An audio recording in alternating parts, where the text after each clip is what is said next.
On Saturday, the Indiana Hoosiers didn't just win, they shattered the glass ceiling. A 30-20 victory over number 3 Oregon has launched IU into the national spotlight, climbing to number 3 in the polls. Across the country, media voices are finally giving the Hoosiers their due. And this team is proving they belong among college football's elite. We'll break down the win, the rise, and what comes next for Coach Cignetti's squad. The journey continues, and the Hoosier Tailgate starts now. And picked off up the sideline. Indiana, Asbury, walking them down. Woo! IU, America, they got a football team now.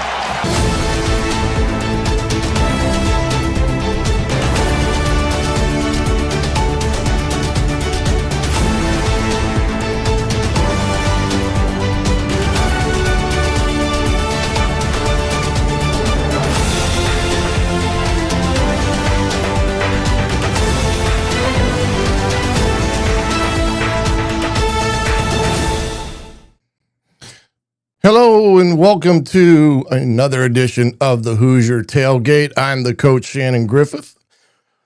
Glad that you joined us here this evening as we celebrate, I guess you could say, a monumental win for the Indiana Hoosiers as they went out to Eugene, Oregon and took on the Oregon Ducks in one of the most difficult environments to play a college football game and got a huge win, 30-20.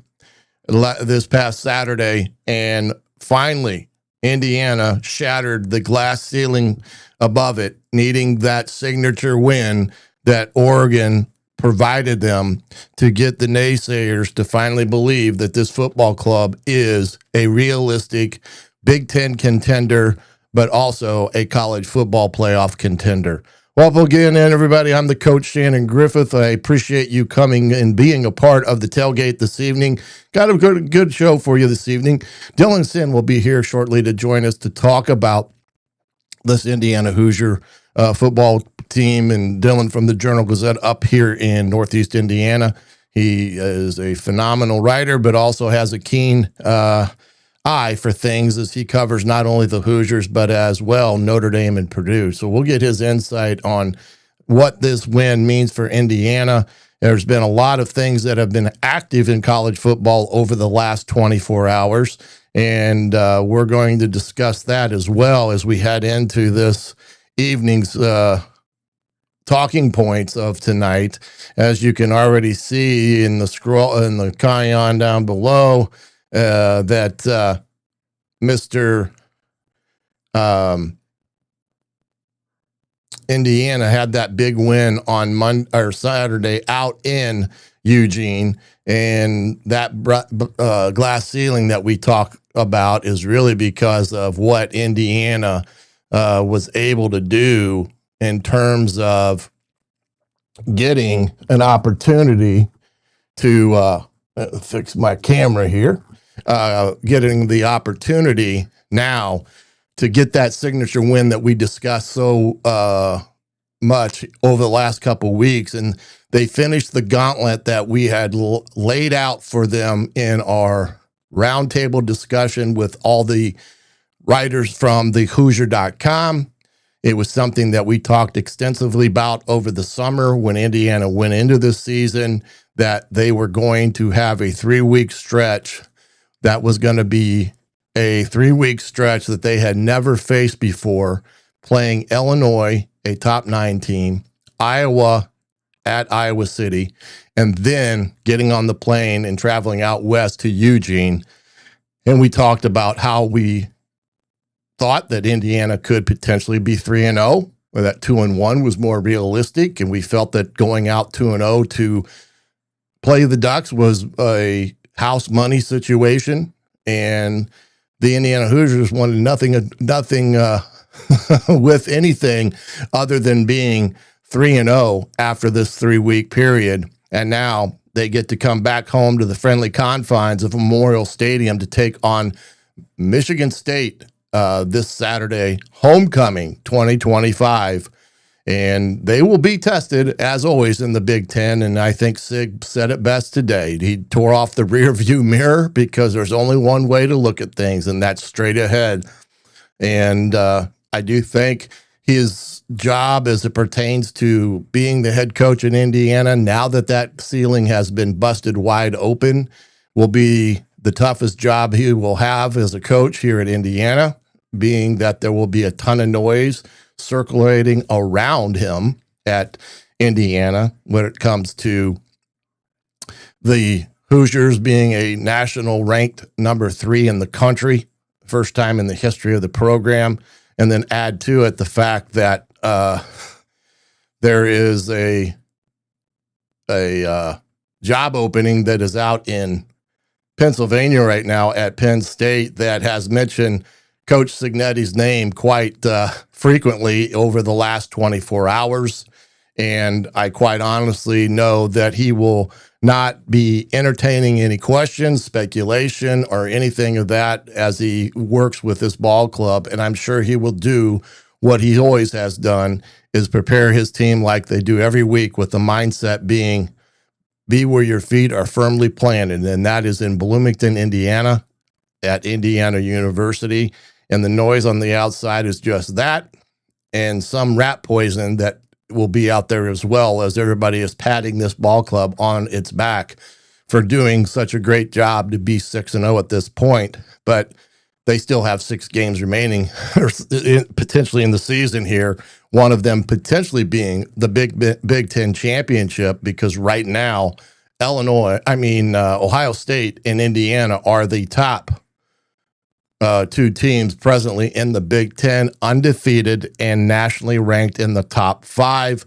Interesting thing about the Penn State situation there, they do promote a coach from within to take over. There are no more changes at the present time, so coordinators will remain the same. The gentleman is a defensive coach, is moving into the head coach's position. He's a former player there at Penn State, but they will owe Coach Franklin somewhere in the neighborhood of a $50 million buyout. And that is a lot of money. And Penn State is a very wealthy and resourceful institution, especially when it comes to the athletic department there. But that still is a steep buyout. Not to, that's not even including what the assistant coaches have in terms of multiple year contracts, as well as the 2 coordinators who make well over $1 million a year. So it's going to be quite a really interesting dynamic when it comes to these buyouts and such. But the reason that is there, Mike, is the fact that Matt Rule was put into his first head coaching position at Temple by this athletic director, Dr. Kraft, who, interestingly enough, is a Indiana University graduate, a walk-on under Cam Cameron that earned a scholarship back in the late 80s and early 90s. So all his degrees are from Indiana University. But he hired Matt Rule at Temple, and therefore that's why there's a strong relationship between Coach Rule and himself. So that may be why he had a little bit of that nervousness in his system today out at his own presser this afternoon. Oregon State fires their head coach, Bray, after just a year and a half on the job. That's where Coach Smith from Michigan State came from. There is rumblings in East Lansing as well, as there is anytime you're not flipping a program on its head after a couple seasons. That may be well attributed to what Coach Cignetti has done, because it really hasn't helped institutions that believe they are a better program in terms of what they have to offer, especially in the sport of football. His winning now and having a team ranked in the top 3, that doesn't bode well for other Big Ten teams, such as Penn State. Coach Franklin had not beaten a top 10 or top 5 team in, like, I think 12 tries or something to that effect. And then you got Coach Smith there at Michigan State, and he's been here the same amount of time that Cignetti has. And lo and behold, it's kind of a dynamic situation when Indiana is rolling and Michigan State has struggled. But Coach Bray out there at Oregon State has been let go, as has UAB, firing Trent Dilfer as well there at Alabama Birmingham. And it's just starting, I'm afraid. And like I said, I've never feel sorry for the head guys. They're going to get a lot of money to walk out the door, either to the right or to the left. It's usually the assistant coaches that may not have that multi-year deal or in their last year of it as well. So again, they're all paid well nowadays, and some of them are just going to have to learn how to survive on chump change, right? That's all the way it is in that respect. The other news today, again, Hoosiers take on Sparty this Saturday for the homecoming 2025. And again, we'll talk more about that as we get to Thursday, maybe a peek forward tonight. But tonight is really about these Indiana Hoosiers and what they've done here within the first weeks of the seasons. I'm going to try to bring in our friend. Let's see if I can find Mr. Dylan Sin. And Dylan, can you hear me okay? I can hear you just fine. Thanks, Griff. All righty. And those that are in the chat, by all means, we would like for you to provide any questions you have for myself or Dylan, but more importantly, go ahead and let us know if there's an echo so I can address it as quickly and humanly as possible as I can, of course, and we can get that thing taken care of if need be. So appreciate you jumping on here today, Dylan, as I know that it's crazy time for yourself covering 2 other institutions. You got college basketball getting ready to start, as well as college football that's just in the middle. So I appreciate your willingness to jump on here this evening. Let's just start from the top. We had spoken, I think, prior to the season starting about this 3-game gauntlet that Indiana would face after they kind of got through their non-conference, being Illinois, Iowa, and Oregon. And Oregon was going to be a team that was going to be nationally ranked within the top 10. Illinois had moved up quite in a fast nature because of their success early on, that Indiana was able to defeat a number 9 ranked team, giving them that monumental win of beating a ranked team, something they did not do a year ago. And then going into Iowa with a huge win in a tough environment that many didn't give them a much chance. But the goalposts started moving for the Hoosiers, as it wasn't a good enough Illinois team. They shouldn't have been ranked that high. And then, the Iowa game again, not a great team. We'll wait till they get to Oregon, because Oregon is going to kick their fanny, was the narrative for about the last 3 weeks of the year, most specifically the last week. And lo and behold, the Hoosiers went out there and defeated the Ducks, holding them to 41 yards in the second half, only 20 points on the day, of which they only got 6 points inside the red zone, and they only had like 3 trips into the red zone for Oregon. So I guess my first question is what is your take on this Indiana Hoosier team breaking the glass ceiling, I should say, of getting that monumental national attention win, and now peaking at number 3 in both polls? Yeah, I mean, it's just really impressive the way they were able to go out there And the thing with the win over Oregon was that it wasn't a fluke by any means. They didn't have a couple big plays. They didn't get a couple of lucky breaks. They didn't do a bunch of trick plays that they were able to pull off. They went out down to down and beat this team that everyone thought was one of the best teams in the country. I think still is one of the best teams in the country. I think Oregon is Yes. a very good team. Mm-hmm. And IU went out and beat them. By success rate, IU had a 41% success rate on offense. Oregon was 25%. It's a pretty significant gap. IU outgained them like 325 to 267. Oregon, like the big play in the game was Oregon's. That was the pick six. That is usually the kind of play that flips a game that's relatively close.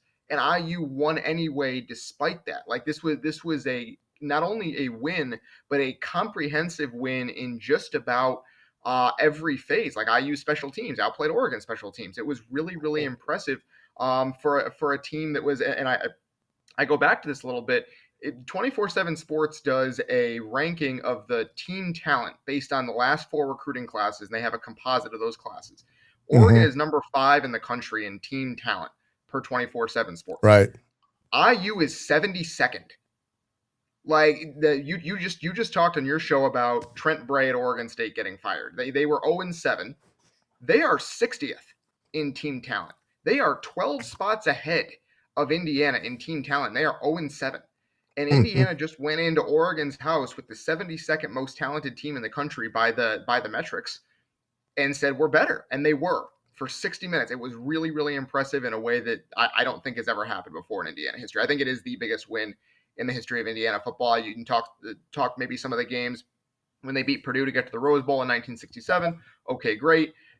This one to me is bigger than that. I think it just announces their presence on the national scene in a way that very few other games could have. Like the only comparable thing to do would have been to go to Ohio State, and they may have a chance to go play the Buckeyes later in December, even though they're not on the regular season schedule. So we'll see about that one. But this was really, really impressive in a way that I certainly didn't expect. I thought IU would be competitive. I thought they'd be in the game.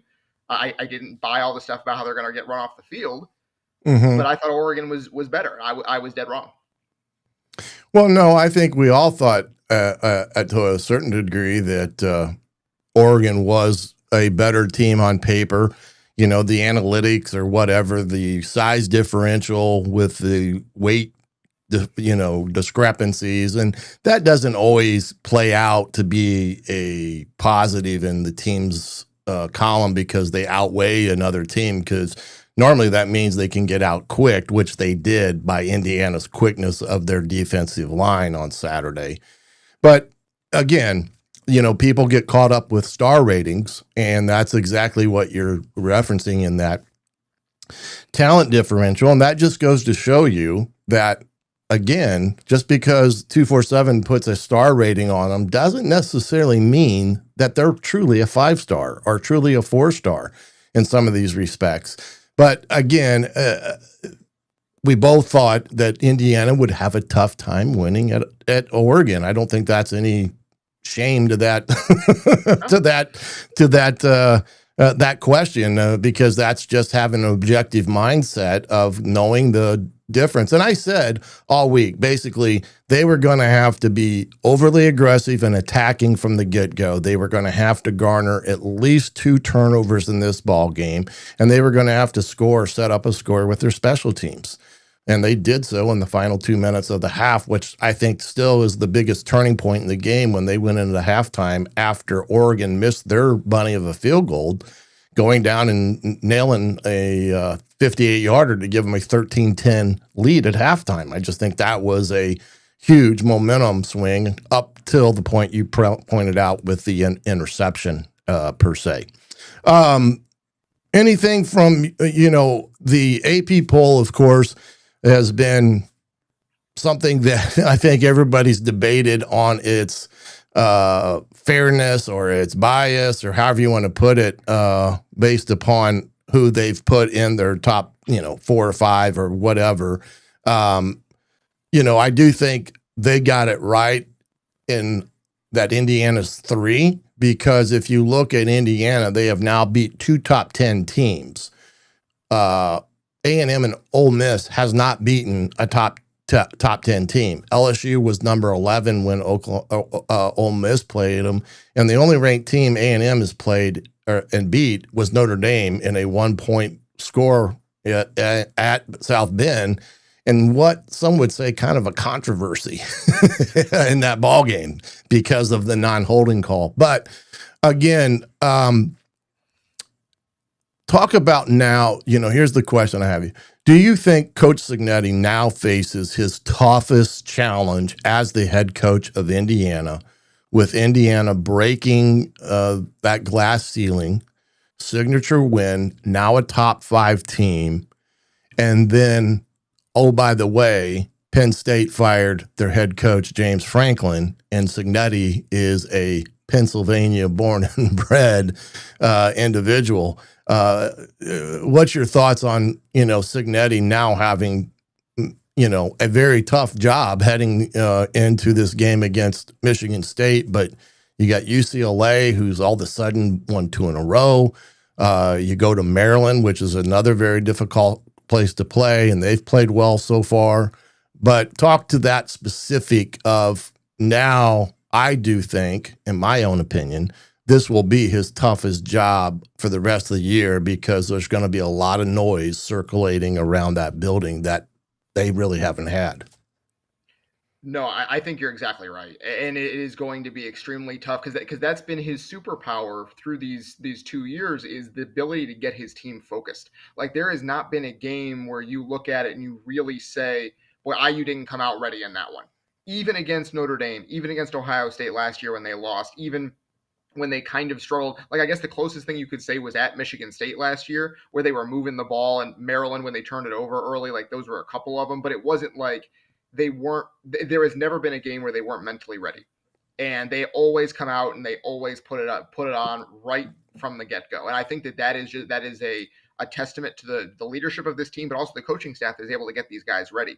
And to be able to do that going forward is going to be even more difficult now, because there's going to be so much attention on this team, because now you're not just a fun story anymore, right? Mm-hmm. Now you are a genuine, I think you are a genuine national title contender, and you are going to be treated as such going forward, which means that you are going to get every single team's best shot. That includes this week against Michigan State, which is going to put everything into this game to try to save Jonathan Smith, their season and Jonathan Smith's job, quite possibly. Mm-hmm. And so it is going to be one of those things where you are going to have to be even better at getting your team focused going forward than you were before.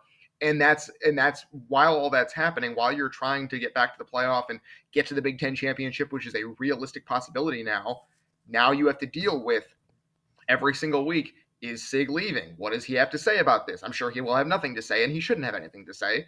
But you're going to hear the noise and the rumors, and they started immediately. And so now, how does your team handle that? How strong is this team's culture? We've heard so much about the culture for a year and a half, and it's a team-led program, and that's great.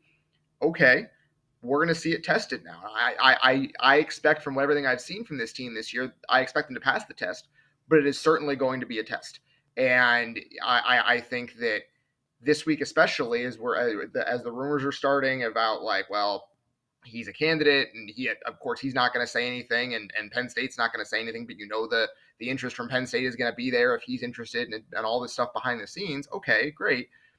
You guys still have to go play Michigan State on Saturday, and that's a game that could be a like, Cignetti doesn't seem to like the term trap game very much. He kind of put it in quotes after the game against Oregon. But it would be the ultimate trap game. It's a team that has really struggled, that is coming off a bad loss to UCLA. After you just beat Oregon, you're coming back home. You're kind of conquering heroes a little bit. All right. Can you get back up for one? Right? You put so much into this game against Oregon, and you talked about how you treat every game the same. All right. You got to treat this one the same. Let's see it. Yeah. Yeah. And the fact that, Michigan State played pretty decently out at USC. I mean, they lost the game, but it was kind of a nip and tuck ball game for the better part of the first half or so. They played Nebraska pretty tough there at Nebraska. They had a couple miscues in the special teams that ultimately hurt them significantly. Aiden Childs is a mobile quarterback with a strong arm, and they went out and got couple receivers that bettered their wide receiver room. because they thought that was lacking a year ago. And so, yeah, you're correct. I mean, this is the ultimate game for them to be tested by the parameters and the culture that Signetti has put in for 2 years, and a way to see if the kids can tune the noise out and the pats on the back that they're getting in and around Bloomington because they beat a significant team now.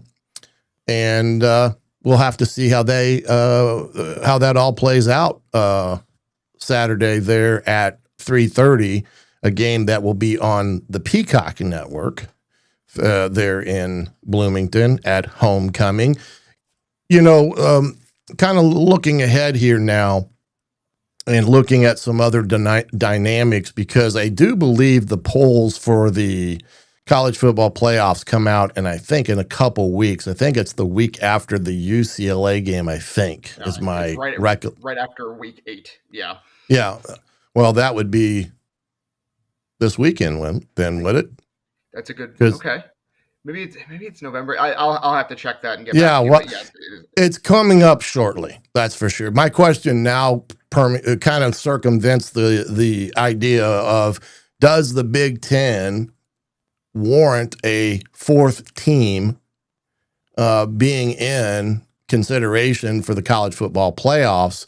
Because right now you have Tennessee on the cusp, Georgia Tech, OU, who just got beat by Texas, and they only have one loss. You got BYU out there, Mizzou, who now is not among the undefeated with one loss, Vandy as well. And so is this because outside of Ohio State, Indiana, and Oregon, the only other team in the top 25 right now in the Big Ten is USC at 20 and Nebraska at 25. So that's well out of playoff contention. What's your thoughts on where the Big Ten is right now against maybe the likes of the SEC when it comes to potential playoff teams? Yeah, so much of it is going to depend on how some of these SEC teams do down the stretch, whether they take upsets outside of that top group. Well, we will see. For me, I think the only team that really is going to have a case to get in, maybe two teams. It's if USC wins out, that would include wins over Notre Dame this weekend and Nebraska later in the season. So that would be they would get to 11-1 with their only loss coming by on a last-second field goal against Illinois. I think that's a playoff resume if they can get that done. Of course, they have to go on the road and play Notre Dame this week. That's no guarantee. Same with Nebraska later in the season. If they get to 11-1, I think USC deserves to be in. Nebraska at 11-1 is a little bit different because I think Nebraska would probably be in at 11-1. That would involve them beating USC later this season. Their only loss would be to Michigan by 3 points. Okay, that's probably a playoff resume to me, even though they haven't exactly lit the world on fire. I think that would you'd see their resume compared to Indiana's last year, but the difference would be that they had a lot of close games unless they light the world on fire down the stretch here. So those would be the two right now that I'm kind of looking at as potential. I think Illinois is going to have a tough time considering how badly they lost to IU. Michigan could get back in the mix if it beats Ohio State at the end of the year. That game is at home for them. They've obviously won the last 4 games against Ohio State. I don't think that's going to happen, frankly. But if they do and they finish 10-2, that would involve a win over Washington down the stretch. Okay, maybe Michigan gets a look. Washington is also 5-1. It's the same thing as Nebraska for me, where they're kind of getting away with it a little bit. They were down 20-0 against Maryland. We'll see. So much of this depends. I wouldn't have any of them in the top 12 right now. But again, if you win out, you're 11-1. Okay, we'll talk. Yeah, right. We're right in the middle of the year right now, and there's still a ton of games to be played, especially in the SEC, where they're going to beat the hell out of each other as well because of the games that are coming up. Even for Texas A&M, they've got some gauntlets coming up. But we shall see what all transpires here. And a team like Texas Tech is the other team that is in the top 7. There's been some grumblings already about them and their record, you know how it is. But we shall see. It's the interesting dynamic that we see coming with the college football playoffs. And look, Indiana, like you said, has still got some work to do. I think their ultimate goal is to get to the Big Ten championship game. I think that's a realistic now expectation to get to Indy for that. And your kind of thoughts on them reaching the Big Ten this year championship game, which would ultimately probably be against Ohio State, unless they would happen to lose to Michigan or something of that nature. That could throw a pretty unique thing into the water, so to speak, with all the one-loss teams in the Big Ten right now. But I do think, and get your take on it, Indiana's opportunity to get to the Big Ten championship game. Yeah, let's put it, excuse me, let's put it this way. Ohio State and Indiana are both going to be favored in every game the rest of the way. Like if chalk holds, it will be Ohio State facing Indiana for the Big Ten title in Indianapolis on December 6th. I think that would just be an enormous kind of feather in the cap for Cignetti to go through this conference undefeated or even with one loss, because unless you lose to because the most likely outcome is that you would have one loss, but you already have the tiebreaker over Oregon, and unless USC or Nebraska wins out, then you're still going to be in ahead of Oregon. So they don't want to take a loss. Obviously, they would love to avoid that if they could, but they can probably still make the title game even with a loss at this point. So it would just be a huge feather in the cap for Cignetti. It would be vindication of everything that he said when he got here, if he wasn't vindicated already. And it would kind of be fun to look back on, because remember, he said one of the first days he was on the job, he said he went down to Lucas Oil Stadium and said, well, we're going to be playing here.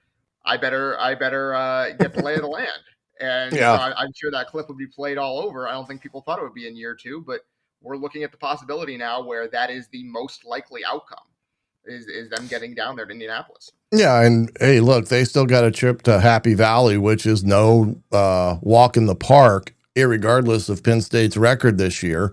I know that they're in the midst of a change, but sometimes a change invigorates a squad and they rally behind it. Look at UCLA. And so that ball game in itself will be another tough test for this Hoosier ball club. We all expected that to be just before the season starting, knowing that going to State College is never easy. So we shall see. But Dylan, I appreciate you coming on this evening, giving us some of your wise wisdom. And you can always catch Dylan in the on Jim Coyle's show, Indiana Sports Beat Radio. I think, what are you on tomorrow? Wednesday. Yep. Yeah, he's there on Wednesdays with Jim Coyle. And then, of course, you can catch his all of these writings through the Journal-Gazette. Dylan, I appreciate it, buddy. And we'll catch base again sometime. Absolutely, Griff. Thanks for having me on. This was a lot of fun. All right, partner. We'll see you. That's Dylan Sin from the Journal-Gazette joining us here this evening. And again, getting his insight, I think, is always important as it pertains from that 30,000 feet above with this Indiana team, as well as his insights as to other teams, as he is an AP poll voter. And last year, I know he caught a lot of flack in terms of where he had Indiana ranked. And, I think he was pretty objective and all that. And I do believe he's one of those writers that is very objective in his voting, being educated on the teams that are there and trying to put forth a thought out ranking, because not everybody does that. Not everybody in the South does that. They don't watch all these games and stuff. So we'll have to wait and see on some of these. Let's see. We got any questions here? Yeah. Yeah, exactly. And that's what I was referencing there too as well, Brian. They made the change. UCLA's won 2 in a row with Coach Neuheisel at the OC position. And the same thing could happen at Penn State. Now, they lose Drew Aller, the man that was going to be the quarterback to lead them to the promised land this year. But like any team such as Penn State, when you talk talent differential, they're going to have more 5-star rated kids than Indiana will. And again, they're fully capable of rallying around that staff there. And don't forget, Jim Knowles is the defensive coordinator there at Penn State, a very good defensive coordinator.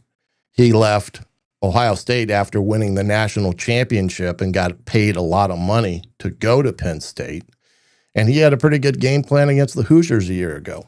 So again, they're going to face some good coaching. They're going to face some good players, and we'll see if they're ready to meet the challenge, which I do think they fully are. And I guarantee it, Coach Signetti will make sure that they are thoroughly prepared each and every week. Let's get on over here to get some of the scores from this past weekend. Again, Washington with a big win against Rutgers, 38-19. They're rolling right now as well. And a team that's not maybe getting enough attention in the top 25 at this point, but they've played pretty darn well thus far there for Coach Jed Fish in his second season. The Buckeyes, again, went to Champaign-Urbana and got a big win, 34-16. Relatively close game until they really kind of busted it open against the Fighting Illini. And I know there are already the comparisons about how bad Indiana beat them. And, that means nothing because every game has a life of its own. And both of these ball clubs beat Illinois, and that's the end of that conversation. UCLA, again, big win. We talk about that already. 38-13. And, of course, Indiana, again, 30-20 over Oregon. Nebraska, that big win on the road at Maryland, 34-31. And they did it in resounding fashion, I believe, scoring late in that ball game. And again, Maryland has been a team that has been playing quite well, has a true freshman quarterback like Michigan does. But this kid at Maryland is overly impressive. He's a very impressive young man and he's just a true freshman, which blows my mind sometime. Northwestern and their big win against Penn State, 22-21, the game that cost James Franklin his job there in College Station. And, he's been there for 12 years and done a lot of good things, including, resurrecting a program that was pretty much down and out after Joe Paterno and then the Sandusky scandal that really, really hampered them as well. But unfortunately, he just got to a point where it was pretty much unbearable for them to move forward with him as the head coach. So a change was made. And I've already referenced Dr. Kraft and his ties to Indiana, all playing under Cam Cameron and getting all his degrees from Indiana. Iowa, 37-0 over Wisconsin. I'm quite surprised that Coach Fickle has weathered that storm already. Quite frankly, when I saw that score, I thought he was going to be in trouble because they just have not gotten anything going there at Wisconsin. But a very good coach, a very good coaching staff, and they've always had some tough defenses that have been stellar. Michigan got waxed out in LA by USC, rebounding from that Illinois loss, 31-13. And then Minnesota held on to beat Purdue 27-20, as you can see there in that. And then just some of the poll updates for those that may have not seen it. There is the top 25 voted on the AP. Indiana at a number 3 spot as they went from number 7 to number 3. Oklahoma losing to Texas kind of aided in that jump. And then the fact that Texas A&M and Ole Miss has not beaten a top 10 team this year, where Indiana has. Now, the funny thing, I don't know if it's funny to a degree, But Herbstreit and Trey Galloway do a Monday podcast that is broadcast on YouTube. And I think Galloway had Indiana at 5, if I'm not mistaken. But Kurt Herbstreit had Indiana number 1 in the country at this point in time. And his reasoning behind it is who they've beaten and how they've won. And right now they have some of the most impressive wins on their resume, which I don't think you can argue with. But I was kind of surprised that Herbie did that.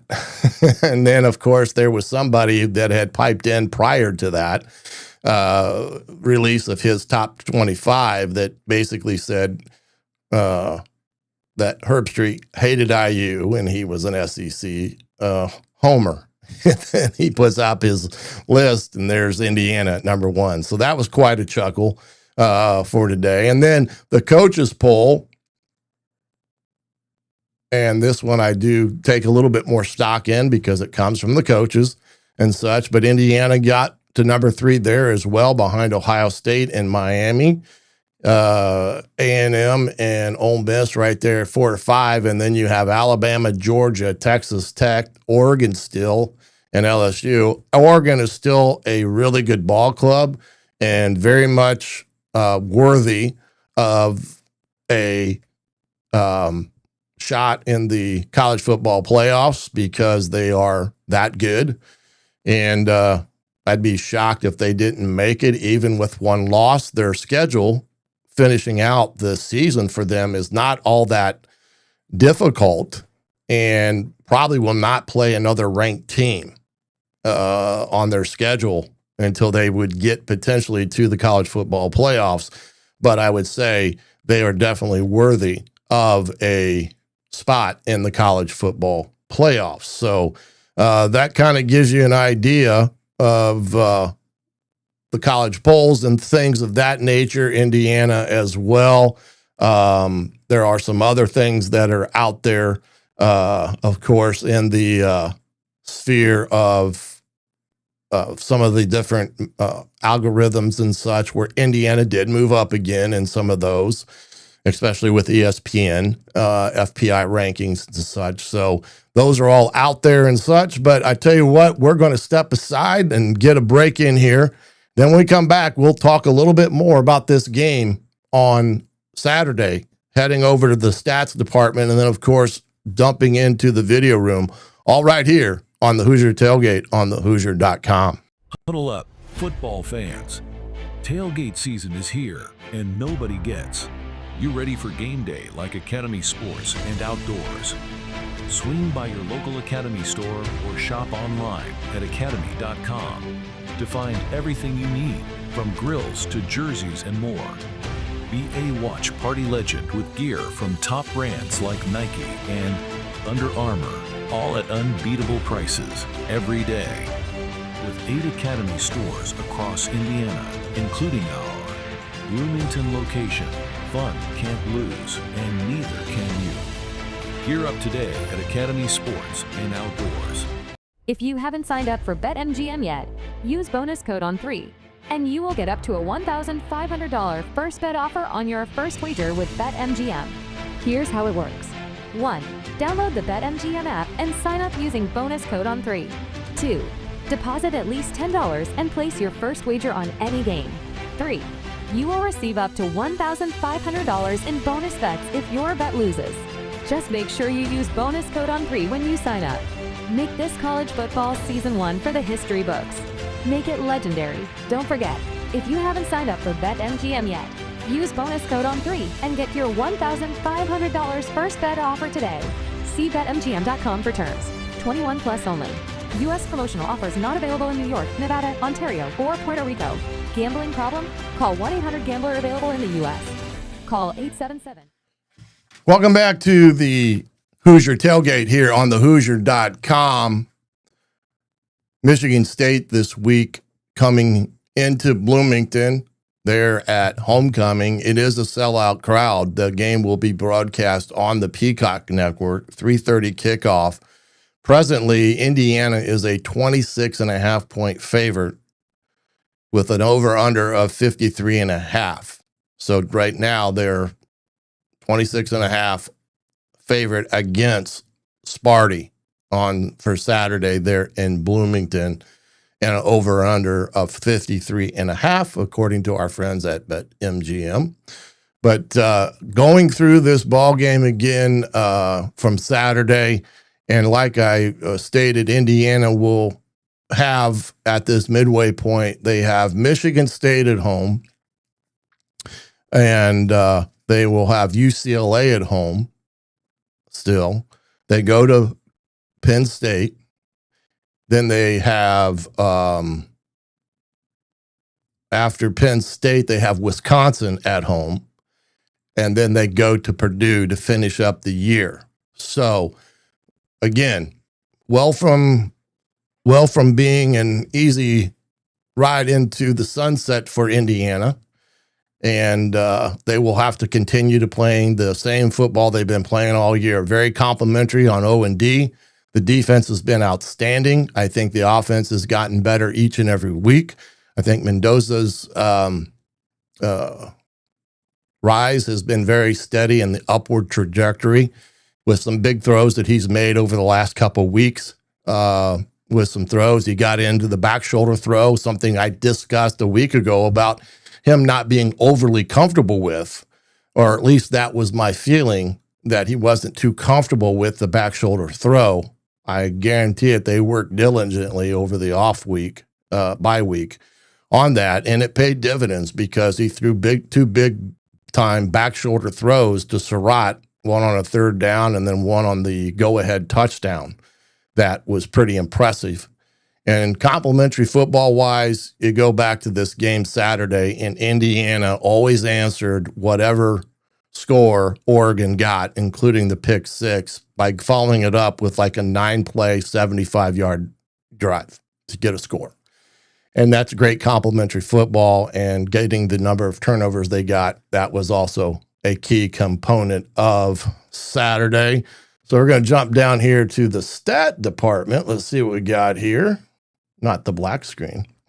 All right, we look at this right now. Again, 30-20 with the Hoosiers getting a very good win out there in Oregon. Try to blow that up a little bit more if we can.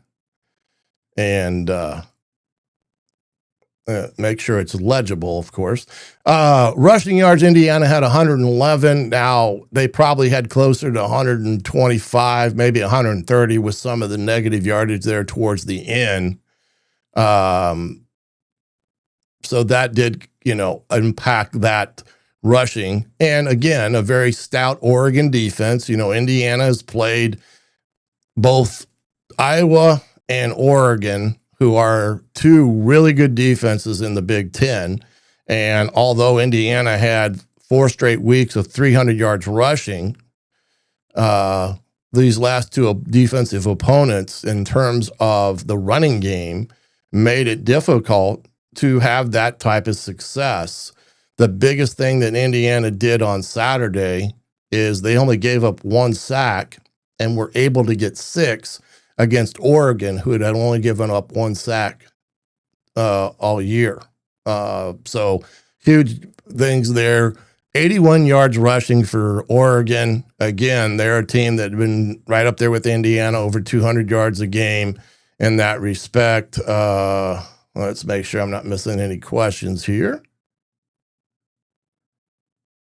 The coaches don't have time to watch any of these games. Well, you'd be surprised. Some of them do. Possible rain in the forecast on Saturday. Wouldn't be a bit surprised. We've been blessed with great weather. Yes, the throw to Surratt was beautiful. Really beautiful. Yes, it was a beautiful win. 21% for third down for Oregon. Yes, the defense, again, lights out on Saturday. Indiana was 35%. You take away a couple of those third downs there late in the game, and they were more like 5 of 12, which would have boosted them up a little higher.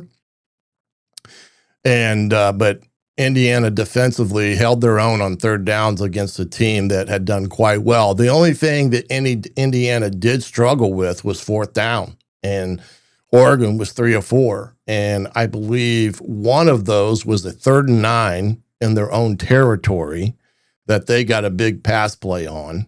And I can't remember the other two. One was a short yardage from their own 30. And I do think the other one was 4th and long, if I'm not mistaken. So they did quite well on fourth down. Indiana was 0 for 1. They did go for it once. Red zone scores there, as you can see, Indiana was perfect. Oregon 2 of 3. They had been the perfect one for the better part of the year. Indiana 27 points inside the red zone. IU only gave up 6. Phenomenal. Indiana won the turnover battle, and then the time of possession. Indiana 33 minutes for that ball game. They did a great job of moving the football, and while time of possession can be an overutilized statistic in the sense of saying they won because of this, because everybody kind of can score quickly now, it has been pretty a stat for Indiana, especially the last 2 games, where they've won the time of possession by big drives, and that has paid dividends in that regard for them on Saturday.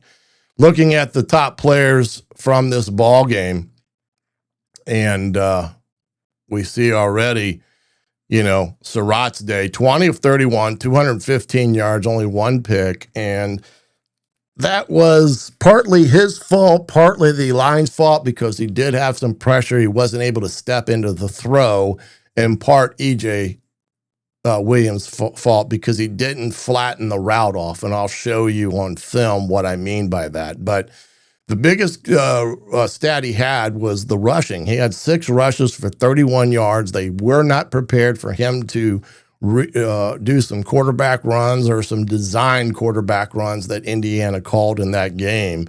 And the 31 yards he got were big yardage gains for the offense Saturday. And hey, that's what they have to do. They have to utilize his ability, not just to throw it, but his ability to run it at times and do it in calculated areas to make and keep defenses honest. And as we saw, Oregon was not disciplined, nor were they honest in their preparation for it, because every time he ran, the defensive end was halfway down the line of scrimmage, crashing the play. So good job there by Coach Shanahan and staff to making sure that was in the game plan. Again, he's still garnering attention as a potential Heisman favorite as well. And some of his games, again, he's made some big-time throws at the most important times of games, and that's why he's getting that attention. Surratt, again, what can you say about this kid? 8 receptions, 121 yards. He had 13 targets, 50 yards after contact. That is huge. That just tells you how elusive he is in the open field when he gets the ball in his hands. He makes guys miss. That in itself is a huge thing. And that was big on Saturday. He caught the go-ahead in a huge 3rd down conversion, 15.1 yard per catch. And the one big TD was a big one. This kid, to me, and Sig said it today, he's a warrior. Great work ethic, 19 carries, 70 yards, 3.7, got his first 2 TDs of the season, had 2 big receptions out of the backfield for 25 yards, one of them being 22 yards. Scored the first score of the game, ran right over Dylan Thieneman, I think is how you pronounce it, but the kid that came transferred from Purdue, and he was a beast at Purdue. He still is a beast and a really good ball player. But Hemby ran right through his face on the first touchdown of the game, and that kind of set the tone as well. But like I said, Coach Sig referred to him today as a warrior. And I don't think that's something that Sig just throws out to impress everybody. I think that's an earned trait that Hemby has brought to the table in his work ethic and what he's done for this football team. And he's not a selfish kid one bit. And I'm happy that Indiana got him. I thought this was another big get for them in the offseason via the portal. And he's paid big dividends. And I said on Thursday, if you remember, that Indiana needed to have him to have a big day. And then the other kid had a big day as well, was Isaiah Jones. And, even Hardy had a big day. But total 8 tackles, 5 solos, 1.5 sacks, 2 TFLs. Had the big INT to steal the game, 1 quarterback hurry, and another Warrior, Aiden Fisher, on the day. Probably one of his best games. 1.5 TFLs, 1.5 sacks, and man, oh man, he made some great plays, and I love this kid. I loved him since the first day I saw him play in a game. I was like, man, this cat, he can get it. He can get it. And I'm sorry, that should not be Lewis, although he had a great game, but Hardy had a great game as well. 13 tackles, 9 solos, 2 TFLs, 1 sack. Been playing great as of late in this defense. And if you paid attention on Saturday, Coach Haynes and the defensive staff put a wrinkle in against Oregon that they probably weren't expecting, and that was to put all 3 linebackers on the field at the same time. So you had Fisher, Jones, and Hardy out there at all the time and during this ball game. So they played more of a 4-3 look, and doing that got those 2 kids out there who have been hugely productive in that regard. And again, Coach Haynes and the defensive staff had a great game plan, put in some wrinkles that Oregon wasn't expecting, and they were able to catch some things off guard against a high-powered offense in that respect. Want to get over here to the one last thing here, I guess I should say. I forgot. I did not show. Is, let's see here.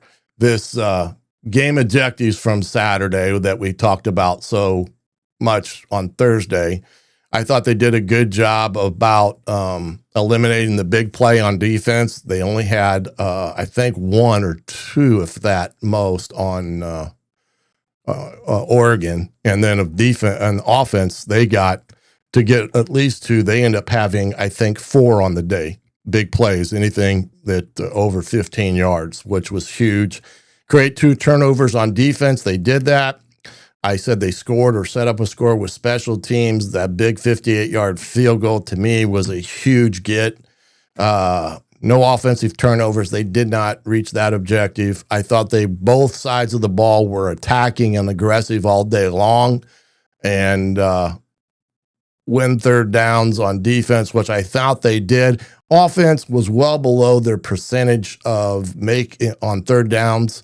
So I'd kind of say that they didn't meet that objective, but I still think they had some big 3rd down gets from that ball game on Saturday that went a long way to keep them rolling. But I do want to get quickly here some of these plays from Saturday, and I think I do. Or let me see here. Oh, there we go. And get it blown up here to go over a couple of these at first. This is Oregon's first touchdown of the day on their hard play action pass. They kind of show a semi rollout concept, and then he pops back. And what happens here, and this is DJ. This is Farrell. He is the one that should be, and he gets 2 situated on this guy. So that was a broken coverage, and he knew it after it happened. And that was one of the things that, Sig had said, that you want to make sure that you're not having those big errors show up on tape. And there was one, and this is kind of the example of it, and we saw that already. Skip past that one. Here's IU's big play by Mendoza, 3rd and 4. It turns into a quarterback draw because they decided to rush 4 and drop 7, and they're playing a 2-man, and they completely forget about Mendoza. They're bracketing Surratt with this cat as well. Whoops. This guy and this guy, you'll see here. And Mendoza just says, thank you very much. And he takes off and runs and gets a big first down as my machine freezes up. Great. Let's see if that helped. Yep, that usually does it. But he gets a big first down on 3rd and 4, gets down to the 1. And then, of course, the very next play, they run their inside zone. Coogan gets a little high here, kind of gets pushed back a little bit, but Roman does a great job of, boom, running over that big safety. So here's a different look of it, but he just, that to me said a lot about that score. All right. Here's, they had a couple runs that they kind of spit out the back end on. You're going to have these at time. Guys get off, get out of their gaps. It really hurt right there when Tucker gets pushed down the field pretty good. And we had some missed tackles and stuff, and he was able to drive it down the field pretty good. But Indiana came back, held him to 3, and they were able to tie it up there. This is the drive that ultimately ends up with the opportunity to kick the field goal. Great protection here. Here's another great throw by Mendoza on the sideline to get the big play there. And then this is the play right before half. Now, he made it twice because Lanning calls one timeout, and then he comes out and nails it. This was this thing would have been good from 60. And we got it before half. And then in the third quarter, 13-13, here's that 2nd and 14. Indiana had a couple costly penalties with guys, jumping off sides. Great protection down here at the bottom. Watch these two guys. This is a twist that they're running, and that's their big-time defensive end. One of them, but great job of switching off there on that pass pro that provides the protection needed. So great job there. Good job by Fernando checking down to Hemby, who's just a beast when he gets out in the space like that, man. I tell you, that's slim pickings there for Fernando. Then this is a new set that they put in underneath the center, number 1, kind of a power I backfield, unbalanced. You can see all the bodies in there, and they come in there and basically run ISO, and Hemby says, thank you very much, and gets a big time. You can see it here from the end zone look. So tons of bodies there. They're kind of running a power scheme without pulling anybody, where they've got Nowakowski being that guy, kick out guy. And then I'm not sure, that may have been